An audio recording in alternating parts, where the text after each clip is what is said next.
datang kepadamu, kami menyembah Engkau, kami memerlukan Engkau Tuhan dalam seluruh kehidupan kami. Terima kasih Tuhan, terima kasih, terima kasih, Kau yang kami perlukan Tuhan.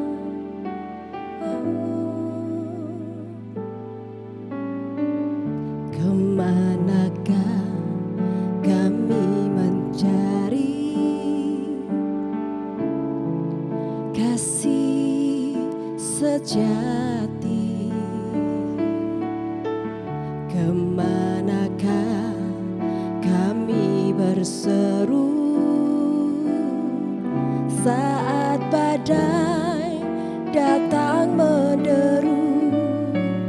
Yang kami tahu hanya Kau yang mampu pulihkan segala sesuatu. Kemanakah kami mencari kasih sejati? Kemanakah kami berseru saat badai datang menderu? Yang kami tahu hanya Kau yang mampu pulihkan segala sesuatu. Kami perlukan keajaiban-Mu, kami butuhkan sentuhan tangan-Mu. Kami tak dapat jalan sendiri, kami perlu Kau Tuhan. Kami perlu. Kemanakah kami mencari kasih sejati? Kemanakah kami berseru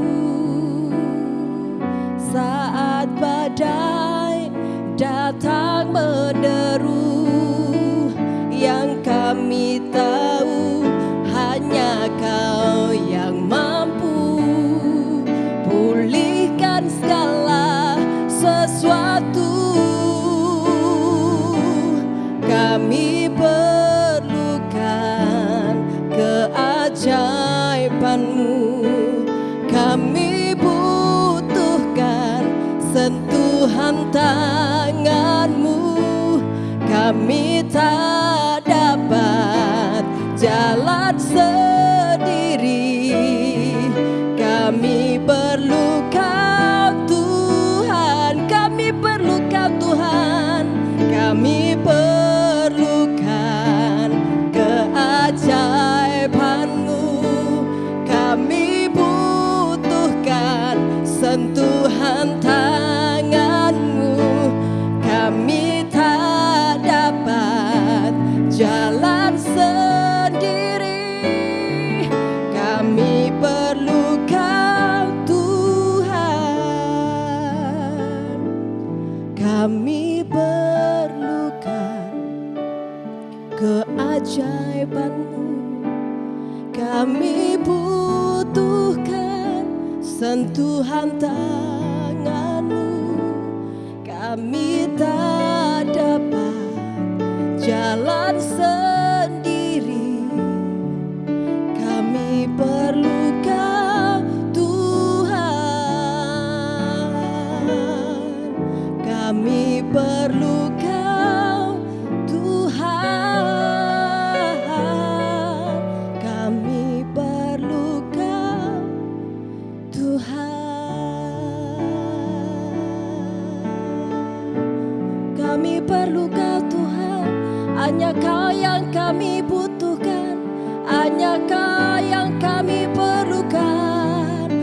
hanya Kau yang mampu memulihkan kami. Tuhan yang penuh kuasa, Tuhan yang penuh keajaiban, kami datang padamu, bersyukur buat kasih-Mu.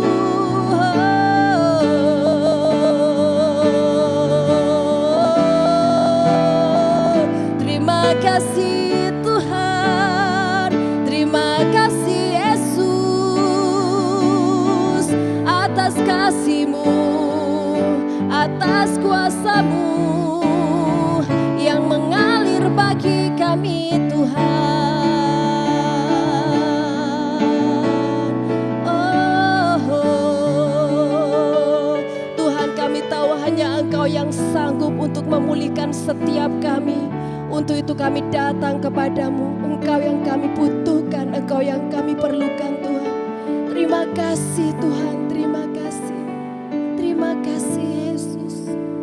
Dia sanggup, Yesus sanggup melakukan perkara yang besar. Dia sanggup, Yesus sanggup memulihkan yang terluka, menyembuhkan yang menderita. Dia sanggup memulihkan hidupku. Dia sanggup, hanya Yesus yang sanggup melakukan perkara yang besar. Dia sanggup, Yesus sanggup memulihkan yang terluka, menyembuhkan yang menderita. Dia sanggup memulihkan hidupku. Dia sanggup memulihkan hidupku. Dia sanggup memulihkan hidupku.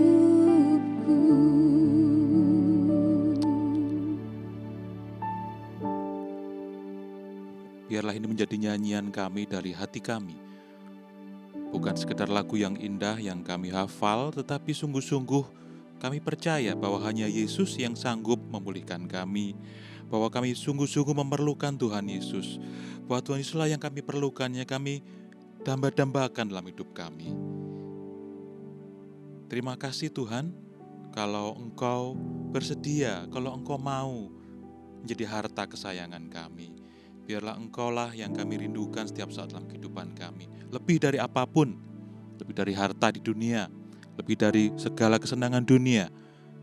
Terima kasih Tuhan, terima kasih. Kami berdoa di dalam nama Tuhan Yesus. Amin. Bapak Ibu, mari kita baca teks kita pada hari ini. Kita akan baca dari kitab Wahyu pasal 3, ayat 14 sampai dengan yang ke-19. Kitab Wahyu pasal 3, ayat 14 sampai dengan yang ke-19. Demikian bunyi firman Tuhan. Kepada jemaat di Laodikia, dan tuliskanlah kepada malaikat jemaat di Laodikia, inilah firman dari Amin, saksi yang setia dan benar, permulaan dari ciptaan Allah. Aku tahu segala pekerjaanmu, engkau tidak dingin dan tidak panas. Alangkah baiknya jika engkau dingin atau panas. Jadi karena engkau suam-suam kuku dan tidak dingin atau panas, aku akan memuntahkan engkau dari mulutku.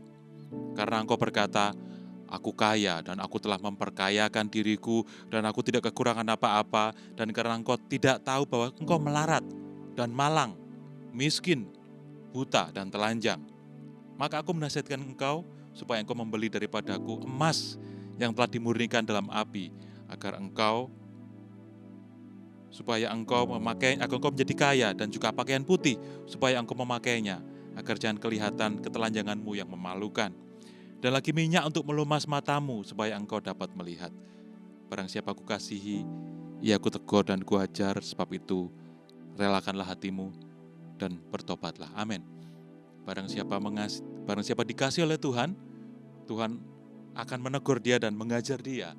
Karena itu bersyukur kalau kita hari ini masih ditegur Tuhan, diingatkan oleh Tuhan.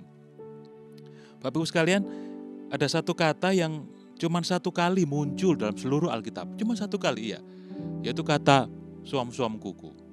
Hanya ada satu kali di Wahyu 3 ini. Kita tahu artinya adalah satu kondisi di mana suatu kondisi hangat-hangat ya. Jadi tidak dingin, panas juga enggak. Dingin enggak, panas juga enggak. Jadi tengah-tengah, hangat-hangat kuku gitu istilah orang Indonesia. Bapak Ibu, jemaat di Laodikia yang tadi kita baca disebut jemaat yang suam-suam kuku. Jika mereka terus suam-suam kuku tidak bertobat, maka Allah akan memuntahkan mereka. Berarti suam-suam kuku ini suatu keadaan yang tidak dikehendaki oleh Tuhan. Suatu keadaan yang tidak baik, keadaan yang negatif. Pada umumnya kita memahami suam-suam kuku ini dalam konteks rohani ya, sebagai keadaan yang sikap yang tidak ada gairah dalam melayani. Sikap yang tidak lagi ada semangat dalam pelayanan. Atau kerohanian yang enggak lagi berapi-api dalam melayani Tuhan. Suam-suam kuku. Mungkin kita sebagian besar memahami seperti itu. Kita tentu pernah membaca istilah kasih yang jadi dingin. Ya, jadi tidak panas. Sebaliknya, kita memahami satu keadaan yang panas, itu keadaan yang baik dalam hal rohani. Kita berapi-api dalam melayani Tuhan. Ya, artinya semangat dalam melayani Tuhan. Rasul Paulus dalam suratnya kepada jemaat di Roma pernah mengingatkan agar roh mereka menyala-nyala dalam melayani Tuhan dan melayani Tuhan. Bapak Ibu, jadi kita sebagian besar memiliki pengertian seperti ini. Kalau dingin itu jelek, tapi kalau panas berapi-api itu hal yang diinginkan oleh Tuhan. Tapi kenapa Tuhan di ayat yang ke-15b mengatakan, alangkah baiknya jika engkau dingin atau panas. Bukan hanya panas aja. Jadi Tuhan juga ingin kita dingin. Nah, ini mesti kita pahami seperti apa. Untuk memilah ini kita perlu sedikit lihat kondisi Laodikia pada saat itu. Bapak Ibu, Laodikia ini terletak di Asia Kecil. Ya, kalau sekarang ini wilayahnya di negara Turki modern saat ini. Saat itu Laodikia adalah kota yang maju dan kaya karena perdagangan mereka sangat maju. Mereka merupakan pusat bisnis pada saat itu. Ada dua komoditas utama yang diperdagangkan. Yang pertama adalah kain wol dari bulu domba. Kain wol dari Laodikia ini terkenal berkualitas tinggi dan sering dipakai oleh para penguasa pada saat itu, penguasa Roma ya. Dan juga mereka mengembangkan salep untuk mata dan telinga yang begitu berkhasiat. Salep untuk menyembuhkan mata dan telinga. Dan ini sudah dikenal pada dunia kuno zaman itu. Jadi Laodikia adalah kota yang kaya dan maju secara finansial. Secara geografis, ini terletak di antara dua kota, yakni Hierapolis dan Kolose. Dan dari dua kota ini mengalir dua mata air, dua sungai yang berbeda, yang menarik seperti ini. Jadi yang satu sungainya mengalirkan sumber air panas atau sulfur atau belerang ya, yang berkhasiat untuk menyembuhkan. Dan sungai yang satu mengalirkan aliran air dingin yang menyegarkan, air bersih yang dingin, mata air yang menyegarkan, yang dingin yang menyegarkan. Nah, kalau kita hubungkan dengan suam-suam kuku tadi, adalah satu keadaan tidak dingin, tidak panas juga.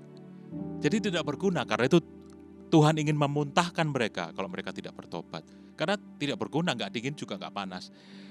Menyembuhkan juga enggak, menyegarkan juga enggak. Kristus menegur dengan keras jemaat Laodikia sesuai dengan konteks geografis saat itu. Yang dinanti adalah kemampuannya untuk menyembuhkan dan juga kesegarannya bagi orang sekitarnya, tapi mereka tidak bisa melakukannya. Nah, berarti sebelumnya jemaat Laodikia harusnya mereka enggak suam-suam kuku, mereka dingin dan juga mereka panas. Mereka begitu bisa menyembuhkan bukannya secara fisik, menyembuhkan luka-luka hati orang, jemaat yang lain, orang-orang lain, juga menyegarkan, perkataan mereka menyegarkan orang lain. Tapi kenapa sekarang mereka jadi suam dan tidak berguna? Jawabannya ada di ayat 17. Karena mereka merasa sudah kaya dan tidak kurang apa-apa lagi. Bapak Ibu, mereka memang kaya secara finansial, pusat bisnis dan perdagangan saat itu. Mereka merasa tidak kurang suatu apapun. sehingga akhirnya mereka tidak lagi menghargai Kristus sebagai harta yang paling berharga. Jemaat Laodikia bukan jemaat yang pasif. Mereka bahkan aktif melayani. Kita bisa melihat di ayat 15a. Aku tahu segala pekerjaanmu. Tuhan tahu segala aktivitas mereka dalam pelayanan, kegiatan mereka dalam bidang-bidang pelayanan. Jadi jemaat Laodikia ini bukan arsuam dalam artian mereka malas melayani.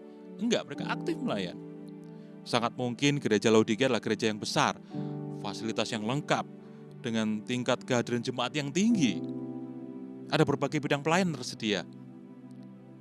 Tetapi Kristus menegur mereka dengan ungkapan apa yang sangat menyedihkan. Melarat, malang, miskin, buta, dan telanjang. Tuhan tidak melihat segala sesuatu seperti kita melihat. Kota dan gereja yang kaya itu, Laodikia, dinilai oleh Tuhan sebagai melarat, malang, dan miskin. Kota penghasil salep mata yang berkasih itu ternyata buta secara rohani.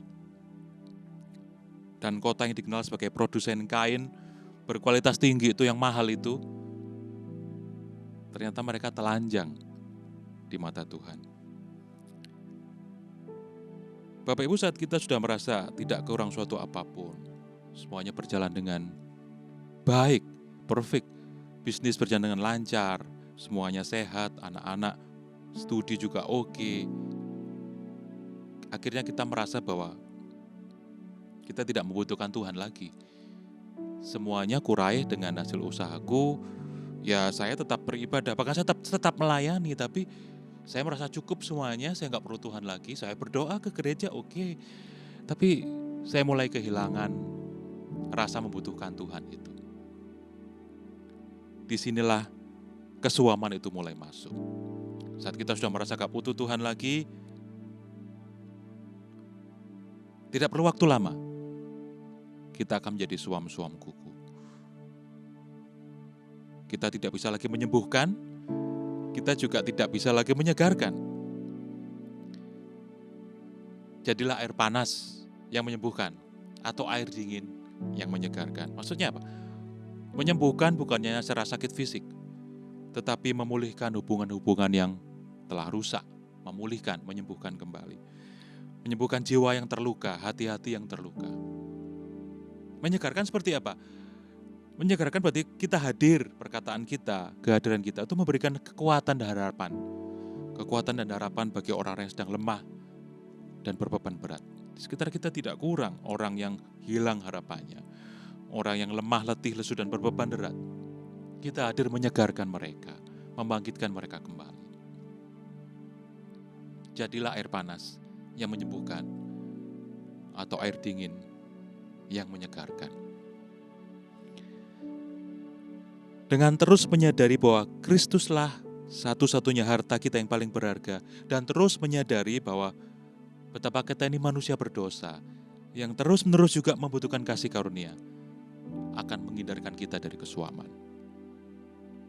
Saya berdoa agar kita yang sudah diberkati ini, yang sudah tidak kurang sesuatu apapun, jemaat Tuhan yang sangat mengasihi Tuhan, tidak terjebak dalam kesuaman, tapi tetap menjadi panas, menjadi penyembuh, para penyembuh, dan menjadi dingin, menjadi orang-orang yang menyegarkan dan melayani orang lain.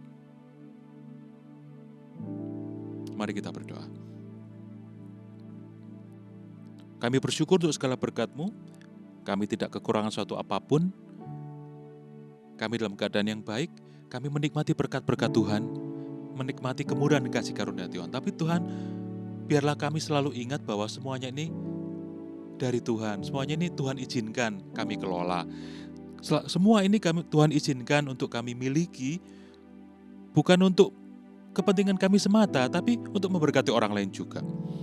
Tuhan Yesus, biarlah Engkau menjadi harta berharga kami satu-satunya, bukan aset, bukan deposito, bukan apa, bukan segala macam yang, bukan skill, bukan apapun dari dunia ini, tapi Kristuslah harta kami yang paling berharga. Engkaulah yang kami andalkan dalam kehidupan kami. Kami tidak mampu tanpa Tuhan Yesus. Biarlah hari demi hari kami mau suka datang ke hadirat-Mu, datang di bawah kaki-Mu, meminta kekuatan dari Tuhan kembali untuk menjalani hari-hari kami. Terima kasih ya Tuhan Yesus, Bapa yang baik. Kami menyerahkan kehidupan kami ke dalam tangan-Mu. Kami ingin menjadi penyembuh-penyembuh bagi orang lain. Kami ingin juga pribadi kami menyegarkan orang lain. Terima kasih Tuhan Yesus. Terima kasih. Di dalam nama-Mu Tuhan Yesus bisa berdoa. Amin.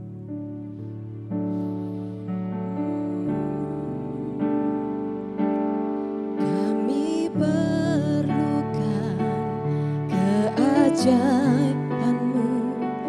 Kami butuhkan sentuhan tangan-Mu. Kami tak dapat jalan sendiri. Kami perlu Kau Tuhan. Kami perlukan keajaiban-Mu. Kami butuhkan sentuhan tangan-Mu. Kami tak dapat jalan sendiri. Kami perlu Kau Tuhan. Oh, kami perlu Kau Tuhan. Kami perlu Kau